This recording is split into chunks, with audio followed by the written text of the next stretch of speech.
The UN-backed peace deal in Libya could now be over. The country's renegade general, Khalifa Haftar, declared it ink on paper. It was brokered in 2015 as a means to unite warring factions. But so far, it hasn't worked. The Tripoli government is internationally recognized, but Haftar has declared it illegitimate. So, is Libya's strongman positioning himself to be the next leader? Well, to discuss this, I'm joined here on set by Mohammed Al-Jarrah. He's a Libyan affairs analyst at the Atlantic Council and the founder and CEO of Libya Outlook. And we also have TRT World producer and defense analyst Obey Shahbander. Gentlemen, good to talk to you. Let me start with you, Mohammed. Why is Haftar doing this right now? Is it because he senses that the other side is weak? It is. The 17th of December has always been an opportunity for Haftar to basically declare the internationally recognized government, which he never actually recognized. If we go back, it was always illegitimate and not recognized by Khalifa Haftar. He's basically using this momentum to try and argue his case to the Libyan people and also to the international community. He made it very clear that despite the pressures from the international community, that the voice of the Libyan people is what will matter in deciding who leads the country. The question is he interested in going for the elections, for example, that Libya might be holding next year? Or is he thinking about assuming power in a different way? There was a campaign in eastern Libya, for example, petitions collecting some signatures to basically authorize Khalifa Haftar to take over power. And the committee that was in charge of that claimed that they collected 1.6 million signatures that authorize Khalifa Haftar to take over power. So I think he's interested in assuming power. I think he's keeping his options wide open, whether to go for an election. But he already questioned the elections, questions the higher elections committee, and he said it had to be moved out of Tripoli. And he also questioned the voter registration records.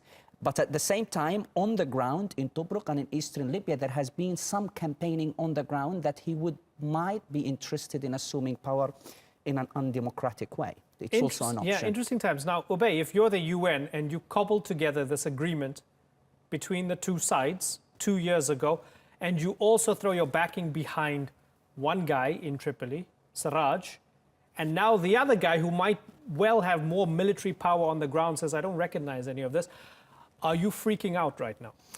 Well, General Haftar really dropped a bombshell yesterday when he announced essentially two things: that the internationally recognized government in Tripoli as being illegitimate, and that he would listen to the will of the people.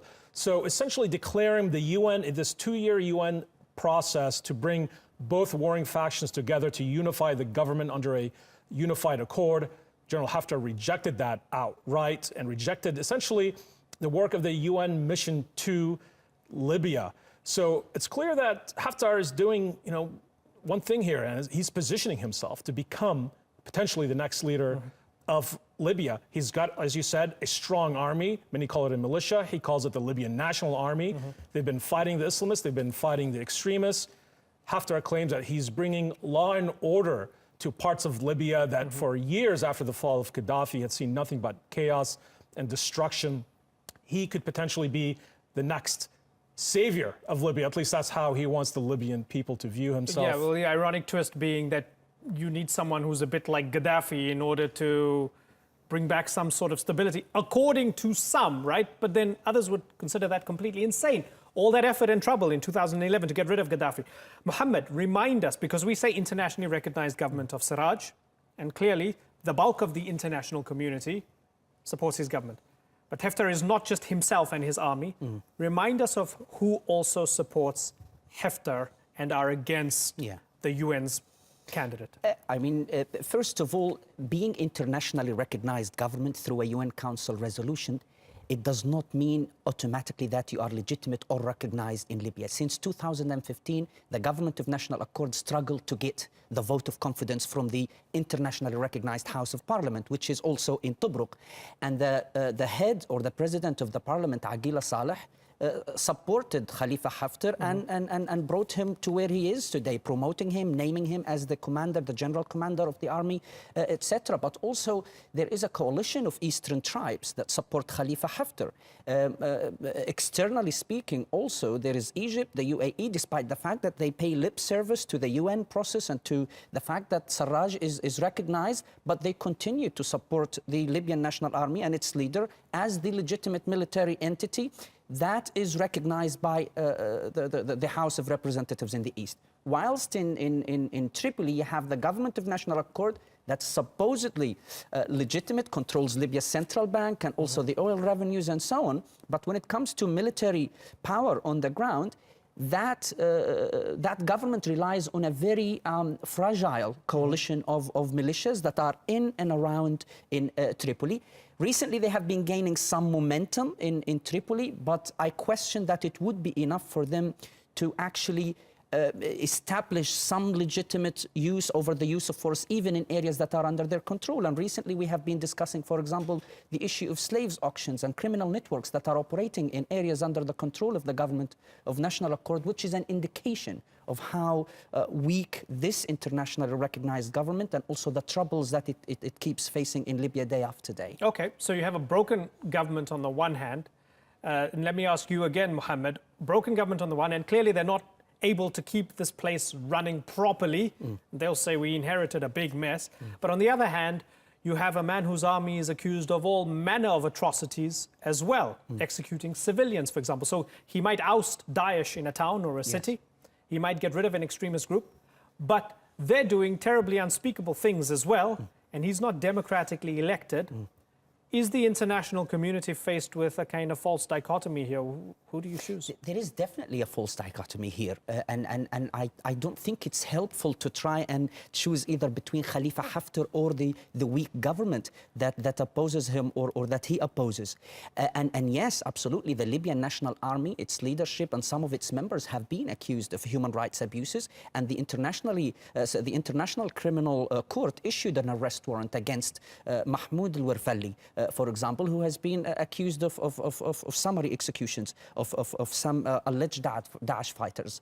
But the point here for the international community, if anything as such exists, is to make sure that they pressure all the different sides, because who supports Khalifa Haftar and who supports Sarraj? It's Italy, it's France, it's the UAE, it's Turkey, Qatar, etc. Right. These are key players, and these players need to actually work in the same direction at having a stable government that has legitimate authority. That could be through consensus politics, but also it could be through elections if we manage to get there. But to make it a choice between a weak government that is dominated by militias or a dictatorship is really dangerous for Libya's future. Obey, let's talk politics for a second, and I have to leave you gentlemen soon because we have to move on. But internationally, when you look at the voters in, for example, the United States or in France or elsewhere, they don't want to touch Libya, do they? Because they say, look, in 2011 we intervened, and it's a big mess now 6 years later. You're telling us we need to do more right now. So is it this balancing act between doing just a little bit to show that you're involved but not doing too much? Because we burnt ourselves in 2011. We ousted Gaddafi, but the place is a complete dystopia right now. Absolutely. Many of these Western capitals view the NATO-led effort to support the uprising against Gaddafi as essentially having failed by allowing a myriad of extremist groups to proliferate from Libya into Europe. In fact, just not that long ago, many saw connections between agents of the Libyan Islamic Fighting Group and Ansar as-Sunnah to the Manchester City terror attacks and other foiled terror plots in Europe. We've heard it from Washington, where President Trump clearly, his agenda on Libya is counterterrorism focus. Not much talk about governance, not much talk about supporting an institutionalized process to rebuild, to help the Libyan people rebuild a unified government. So it's very clear at this point that these Western capitals just want to see Libya contained. They don't want to see the migrants crossing the Mediterranean. They don't want to see any factional fighting spill over into Europe or potentially enable terror groups that still, some of them still have operational bases in Libya to proliferate internationally. So at this point, the Western capitals are treating Libya with a very standoffish attitude. Yeah, they don't have great appetite, right? And they feel burnt. Mohammed, let me ask you, what are the chances of Haftar and Sarraj talking to each other, meeting, sitting down, thrashing out some sort of agreement in the near future? Zero? It's very difficult. They had 2 years to actually sit together. They sat together. They met in Abu Dhabi. They met in Paris. Nothing came out of this. It looks as if there is not a genuine interest in actually making their relationship work or have an agreement that can actually work for Libya. And this makes me wonder what 2018 will bring. And it most likely will bring a little bit more instability in the country, especially if we don't have an agreement on an election or on a unity government through consensus. If we don't manage to find that agreement, I think we will witness more instability in the country and more confrontations, most likely in and around Tripoli and also in the central region of Libya. Yeah, it's not looking too good for the moment. Mohammed Al Jarrah and Ubay Shabanda, thank you very much for joining us on the Newsmakers.